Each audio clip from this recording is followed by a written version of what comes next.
I'm Sophie Hannah, and this is Another Woman. So often, ethnic minority women are painted as the racial other. We're so different from the Eurocentric norm, and because of that, at least in today's society, we're seen as less than. But I see, I know, and I read about so many brilliant women of colour who are excelling, striving, and just holding their own in different fields. So I wanted to sit down with a few, share their stories, and fangirl just a little bit.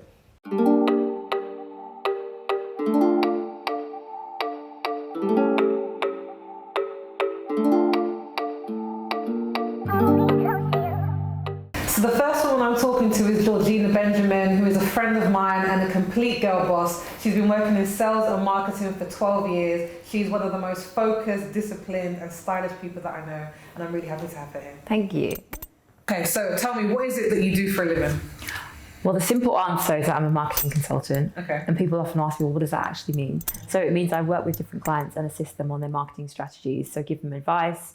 A lot of my work is telling clients, that is a terrible idea, don't do that. Or let's do this differently. Have you thought about doing it like this? And currently I am advising a large public service client. And it's a pretty intense assignment at the moment because it focuses on Brexit issues. Yes. Can't say too much. Okay. The client's obviously in Whitehall, but it's quite different from my previous client who was a newspaper.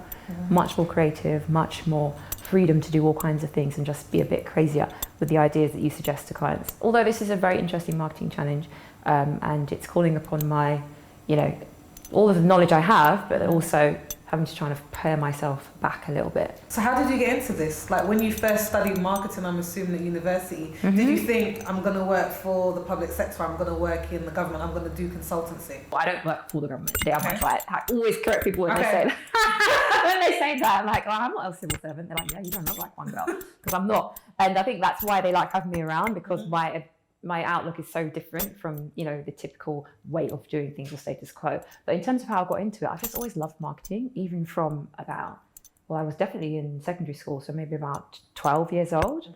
Bit geeky, I don't know, for a 12-year-old, but I've just always loved it. And it always fascinated me the way that somebody else sitting in, an office miles away can make you change your mind about something, could make you buy something, could make you behave in a way that you've never considered behaving in before. So it's always been of interest to me. But what I also love about it is that it's got this creative edge and you have to really understand how people tick. A lot of marketing is down to understanding how you would feel if you were on the receiving end of whatever you're trying to promote. So do you see many women of colour at the level that you're at the moment? Kind of. I say kind of because it depends on the sector. Having worked with both private and public sectors, you see a lot more women of colour in the public sector in senior roles. You don't see so many in the private sector.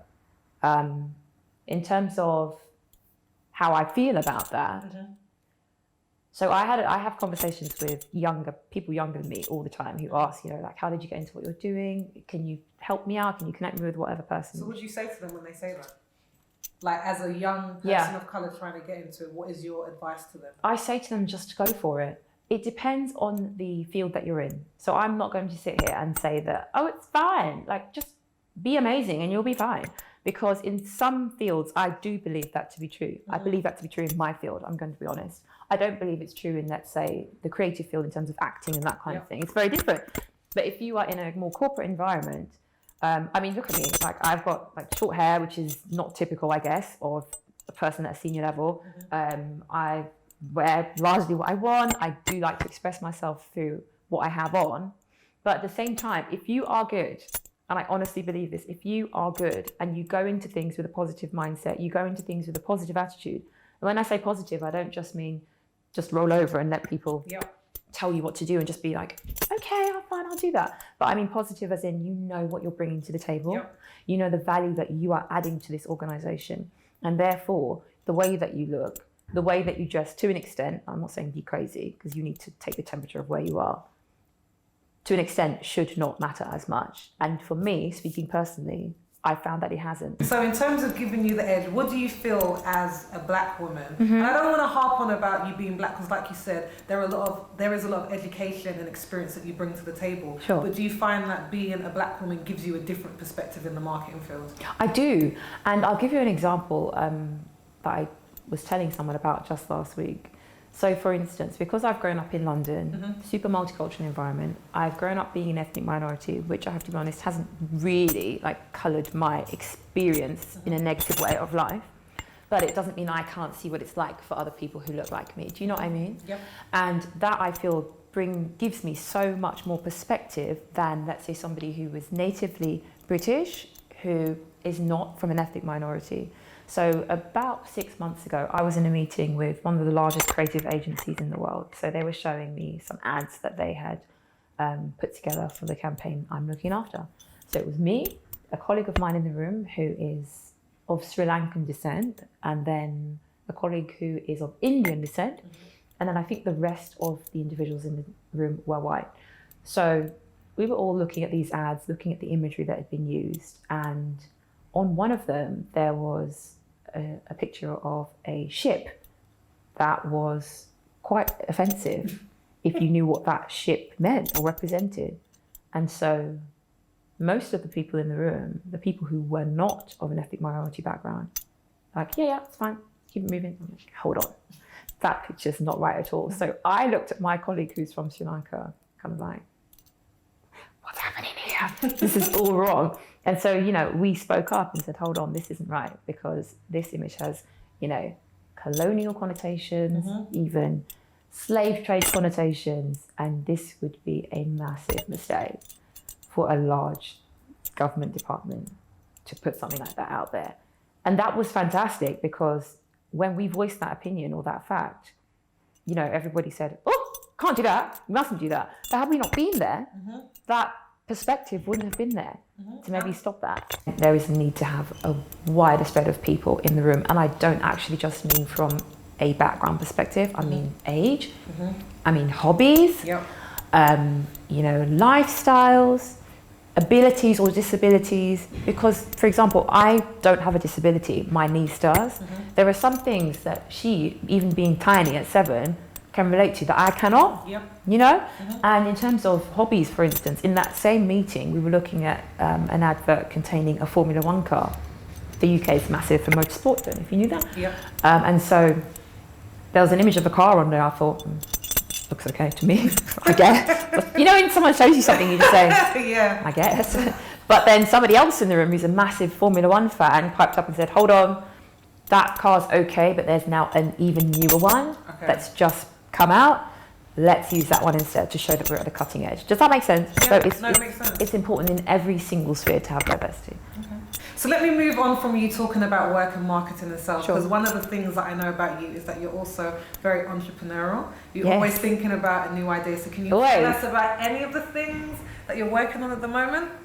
Or any tad bits about it? Okay, I can tell you two small things. So I've realised that wellness is quite important to me, or something I'm quite passionate about, because you see so many people, even these days, who are not well. What do you mean by wellness? Like, what's your definition? Precisely. So you could be well in terms of, you don't have a cold, you have any niggling health issues, but are you well? Are you at peace? So like holistically. Yeah, exactly. Even now you see it. You see people talking about being plant-based to be well, relaxing to be well, going on retreats to be well. And I thought, I really think there's something here. So there are two things I'm thinking about. The first is a new type of new piece of equipment to help people relax more. That's all I'm going to say. I don't know where this is going, Sophie.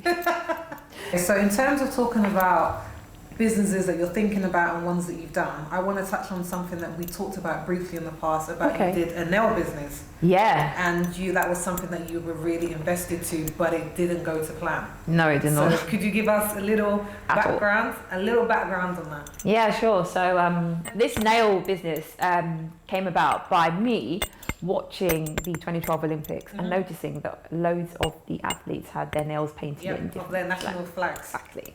And so I thought, maybe there's something there. What about if I take a sport that I really love, tennis, and think about starting pop-up nail bars at a few tennis events around the world? So I was working at the time in sales, and I decided to quit my job and start my company. And in fact, the name of my company actually means like to give a glossy finish, veneer. So if you look on the back of a nail polish bottle and it's in French, it says veneer angle or something like this. I'm so sorry for all the French speakers, that's really bad. Yeah, so I thought, yeah, let's do this. Let's start veneer consulting. Let's go and set up these pop-up nail bars in tennis events around the world. So I started off with one in Birmingham, which was okay, but I thought, this is a small event anyway, so I'm sure that the next one I do will be wildly successful. Exactly. So I decided to go and start or set up a pop-up nail bar at the Cincinnati Masters event in Cincinnati. And it's in August, just before the US Open. Much bigger audience, footfall was meant to be amazing. And so I spent about £20,000 in total. In total, on everything. You've got to spend money to make money, right? So I had to fly there, I had to stay there. It's August, remember? August, expensive. Fly there, stay there, find the girls to do the nails, which I had about 5 technicians, and then pay for the space as well that I would use at the tournament itself. And so in total, as I said, about £20,000. And I thought, it's fine. We're just going to make this back, instantly. Look how popular it was at the Olympics. It's going to be perfect. And it just didn't happen. So I knew from the very first day that I got there that I'd made a terrible mistake. And it was the hardest thing I ever had to do. So every single day I would go to this nail bar that we'd set up that looked lovely. Nothing was going to pop. Exactly. And just knew that the people coming past it had either had their nails done already.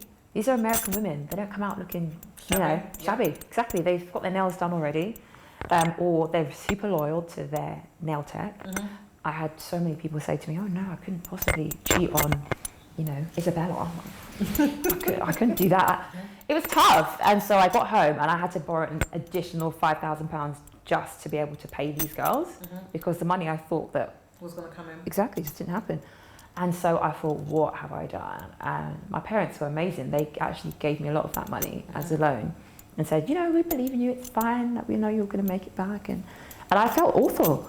I felt like I'd really failed. What did that teach you, going through that experience? Because I tried to speak to some of your friends and colleagues to try and get this picture of you, and one of the glowing things that they said was how confident you are. Like, she's confident, she's fearless, she's going to go out there, she knows how to work a room. And I can see that in this story where you're like, I'm going to quit my job, this is going to work out. So how do you come back when you've kind of put yourself out there, you've been confident and believed in yourself, and it doesn't come to fruition? It was hard, Sophie. It was so hard. So I would wake up in the morning and feel like I wasn't myself because I'd failed my parents. I had been I'd been reckless. I left my job. I thought I could do this and it didn't work. And all these thoughts started coming in my head. Why did you think you could do this? Why didn't you just stay in your first job for the one you had for 5 years? You could have just been earning your steady money.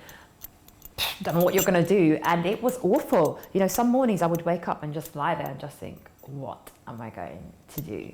And there were some days I just had to think, okay, I need to strip all of this back. Have I eaten today? Yeah. Have I had somewhere to sleep today? Yeah, fine. Then we can try and do something tomorrow. So I tried to apply for any job. I was like, just give me a job. So I need to pay my parents back because I feel awful. Exactly.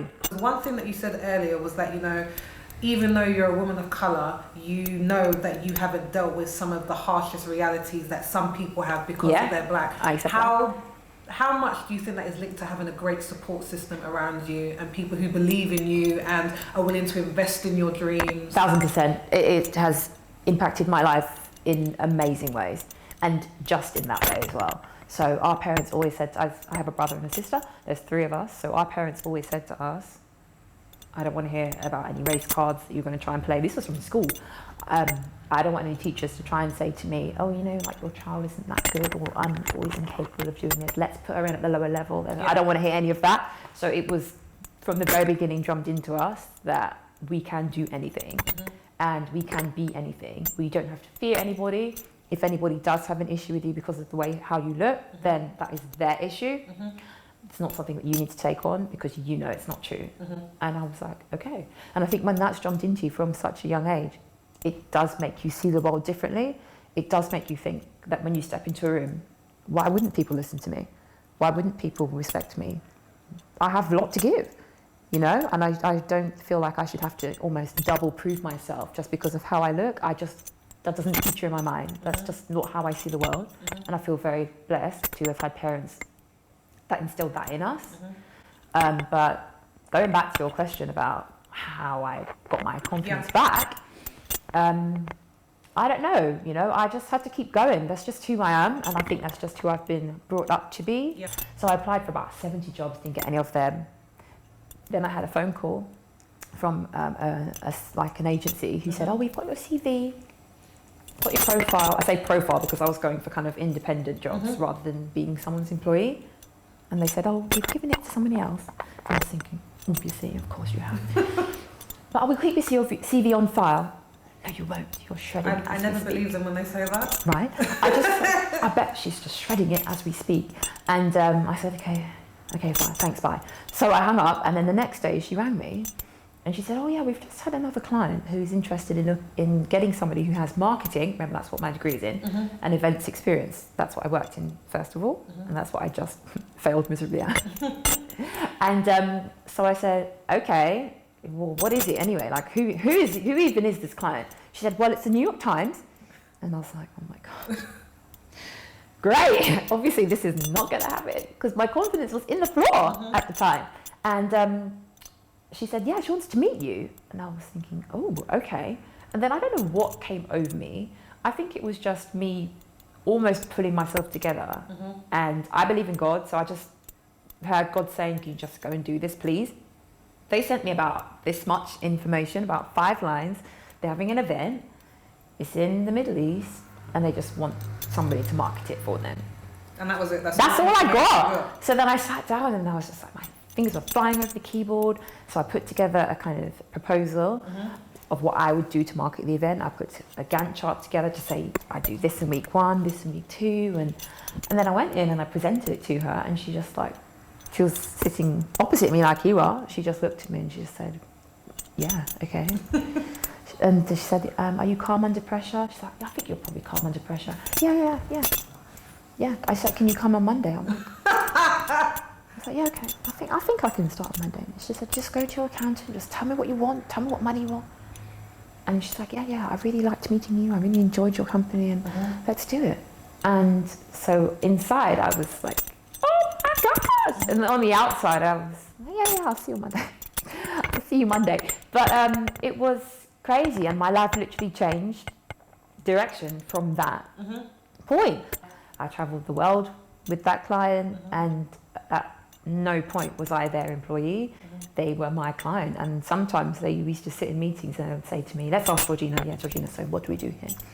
And I was thinking, I don't know. Sometimes I don't know. I need to think about it. And then other times it just came naturally, and I think a lot of that was down to having failed previously. As in, don't do that. Yeah. Don't do that. Do it like this instead. I just love hearing it. I love hearing that the thing that you thought was going to be kind of like the thing that broke you was actually something that turned your life into a very different trajectory. It's great. So what do you say to people who are afraid to kind of step out or of that big failure? Because I don't know, I feel like at our age, and I think even younger, you feel like there's only so many mistakes I can make. I don't think so. I don't think there is only a certain amount of mistakes that you can make. I think you have to be careful about some of the decisions that you make. And if you're going to be an entrepreneur, if you're going to be somebody who wants to make more of your life than the typical person, you have to accept that there are risks associated with that. You have to try and judge those risks and calculate them. But there will be risks. And if you are risk averse to the point where you just think, no, I'm just going to stick to what I know, then that's perfectly fine, but you'll only get what you've ever had. Does that make sense? No, it makes sense. So I'd say to people, look at your cash flow, because at the time I was living at home. Thank God. If I had, you imagine, if I had a mortgage, I would, who knows what would have happened. But look at your situation, look at maybe how much you can afford to lose, and then make the decision from there. Okay, so what would be 3 things that you would say to a woman of colour who is trying to succeed, not just in marketing and sales, but just in general in life? What would be your 3 top tips? Believe in your value add. So rather than, thinking about what you are going to cost a company, think about what you are going to bring to the company and the benefits that company will see from just having you around, whether that's financial, whether that's cultural. Yeah, definitely just believe in your value add would be my top first tip. Secondly, you have to sometimes not listen to everything that people want to say, whether it's, people trying to tell you that, I don't know if you can really do that, or we don't really do it like this. And I would say most definitely you've got to drown some of that stuff out. And if you have a gut feeling about something and you know it to be right, you've done your research maybe, you've spoken to others, you've run it past other more open-minded people, then I'd say go for it. So you've got to drown out some of the stuff that people might be trying to say that will throw you off course. And then lastly, walk with your head held high. Honestly, I believe that. I think that women of colour, and all women, are so amazing and so beautiful. And do you know all the stuff your body's doing and throwing at you? Sometimes you're building a person, sometimes you're like feeling ill because you're on your period, sometimes your skin's going crazy because your hormones are doing whatever they want to do, and you still turn up and you still deliver and you still are great. And I think that makes you very special. So I really feel that you should kind of own that and walk as if you know that to be true. Thank you so much. You're welcome. Thank you so much. I love speaking to you. I think you always bring so much. Thank you. Yeah, thank you. I love speaking to you too. Thank you for inviting me on this. I was honoured.